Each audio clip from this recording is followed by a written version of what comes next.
కొన్నాళ్ళ క్రితం నేను ఒమిక్రాన్ వంకాయ అని ఒక వీడియో చేశాను.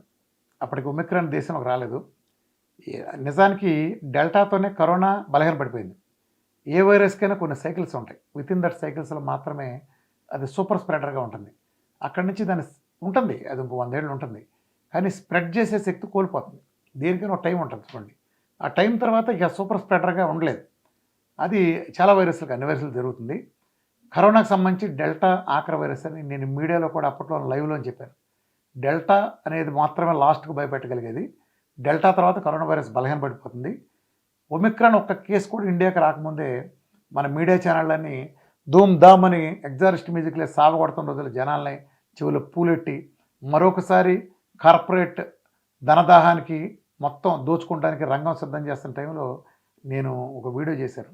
ఒమిక్రాన్ వంకాయ అంటే మన సమాజాన్ని బట్టిన చీడపురుగులు అన్నారు కదా, హేతువాద గ్యాంగ్లు, తొట్టి గ్యాంగు వాళ్ళును ఇంకో చీడపురుగు ఛానల్ అని చెప్తే చాలు మీకు అర్థమైపోతుంది. వాళ్ళు ఇద్దరు స్పెషల్ ప్రోగ్రామ్ వేశారు. యూట్యూబ్ వాడంటే చూసి నా ఒమిక్రాన్ వంకాయని తీసేశారంట. అదేదో పెద్ద గొప్ప విజయంలాగా యూట్యూబ్ వాడు ఏదో శాస్త్రం పరిశోధించి నాదేదో విఆర్కే సిద్ధాంతం తప్పు అని రుజువు చేశాడని స్పెషల్ స్టోరీలు స్పెషల్ బులెటిన్లు నడిపారు. సరే, ఆ చెత్తగాళ్ళ గురించి మీకు చెప్పేదే ఉందిలే, కానీ తెలుసు కదా మీకు. అయిపోయింది. చక్రం గిర్రుని తిరిగింది, కాలచక్రం. ఇదిగో నిన్న WHO చెబుతుంది కరోనా కథ ముగిసింది. WHO ప్రపంచ దేశాల వెన్నులో వణుకు పుట్టించిన కరోనా కథ ఇక ముగిసినట్టేనని WHO పేర్కొంది. COVID-19 తాలూకు అత్యంత భయానకమైన దశ ముగిసిపోయినట్టు వెల్లడించింది. వైరస్ వెలుగులోకి వచ్చిన 2.5 ఏళ్లకు ఆ మహమ్మారి తోకముడిచే రోజులు వచ్చేసాయి. ఇకపై కేసుల పెరుగుదల ఉండదు.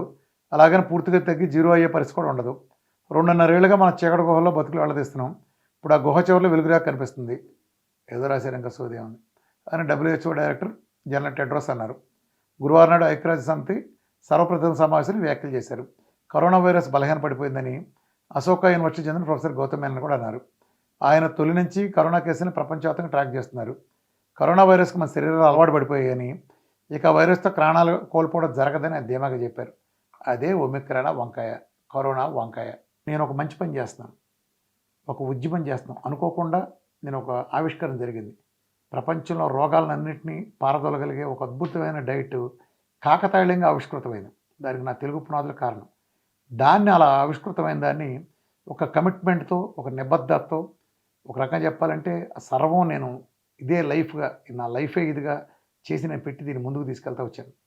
నాలాంటి వాళ్ళు చాలామంది ఉండొచ్చు, కానీ నాకున్న కమిట్మెంట్ అలాంటి లేకపోవటం వలన వాళ్ళు దాన్ని ముందుకు తీసుకెళ్లారు. ఎందుకంటే ఇలాంటి నీచులున్న వ్యవస్థని నిజంగానే ఇప్పుడు మనం ఒక ప్రజలకు మేలు చేద్దామైతే ఆ ప్రజల్లోనే ఉంటారు సన్నాసులు. అట్లానే ప్రజలతో నిలబడాల్సిన హేతువాదుల్లో నేలబారు వాళ్ళు, వీళ్ళంతా వీళ్ళ అటాకులు, ఇంతమంది నీచుల్ని ఫేస్ చేయాల్సి వస్తుంది. ఇలాంటి ప్రజాద్రోహుల్ని ఫేస్ చేసి ఇవాళ ఇంతమందికి ఇంత ఛాలెంజింగ్గా ముందుకు తీసుకెళ్ళానంటే అదే నేను చెప్పింది. నాకు ఇంటర్నేషనల్ సైంటిఫిక్ కమ్యూనిటీ మద్దతు ఉంది. ప్రపంచంలో అనేక దేశాల నుంచి నాతో వచ్చి ఉంటారు. ముఖ్యంగా నాకు చైనీస్ సైంటిఫిక్ కమ్యూనిటీ నుంచి ఎప్పుడో సమాచారం నేను అందిందని నేను ప్రజలతో షేర్ చేసుకున్నాను. అప్పుడే చెప్పారు. చెప్తే వాళ్ళు ఒమిక్రాన్ వంకాయ అన్నది అన్నారు. ఇప్పుడు కరోనా వంకాయ అని WHO అని చెప్పింది. ఇకనైనా ఇంకేమైనా డ్రామాలు ఉంటే అవి ఉంటే ఆపండి. మీ దగ్గర ఆ వ్యాక్సిన్లు, ఆ మందులు ఉంటే బుల్డోజర్లు పెట్టి తొక్కించుకోండి. మొన్న మధ్య రెమిడిసివర్లన్నీ మిగిలిపోతే బుల్డోజర్లు పెట్టి తొక్కించారంట. కానీ అప్పటికే లక్షల కోట్లు పీకేసారండి. జనం సొమ్ము అంతా మొత్తం లాగేవతలు పారేశారు. సో ఎనీవే, కరోనాకి సంబంధించి మీరు గుర్తుపెట్టుకోండి, ఇంకా 100 సంవత్సరాలు ఉంటుంది. అది గత 60-70 ఏళ్ల క్రితమే ఉంది. నేను పుట్టకముందే కరోనా ఉంది. అప్పట్లోనే కొన్ని సబ్బుల మీద కూడా రాసింది కరోనాను తరిమి కొట్టేస్తుందని, అప్పుడే రాసింది నేను పుట్టకముందే. ఇంకో 100 ఏళ్ళు కూడా ఉంటుంది అది, కానీ ఏ ప్రభావం చూపించలేదు. వస్తే ఒకటి సెలవు పెట్టాలి. ఇది నేను గతంలోనే అనేకసార్లు చెప్పాను, మీకు రిమైండ్ చేస్తున్నా. ఇవాళ అఫీషియల్గా శంఖంలో పోసారు కూడా తీర్థమైంది. ముందు చెప్తే మా బోటేళ్ళ మీద ఎగురుతారు. ఇప్పుడు ఆ ఎగిరిన ఆ మురిగిన నోళ్ళన్నీ తలకాయలు తీసి ఎక్కడ పెట్టుకుంటారో అక్కడ పెట్టుకోవాలి. Thank you very much.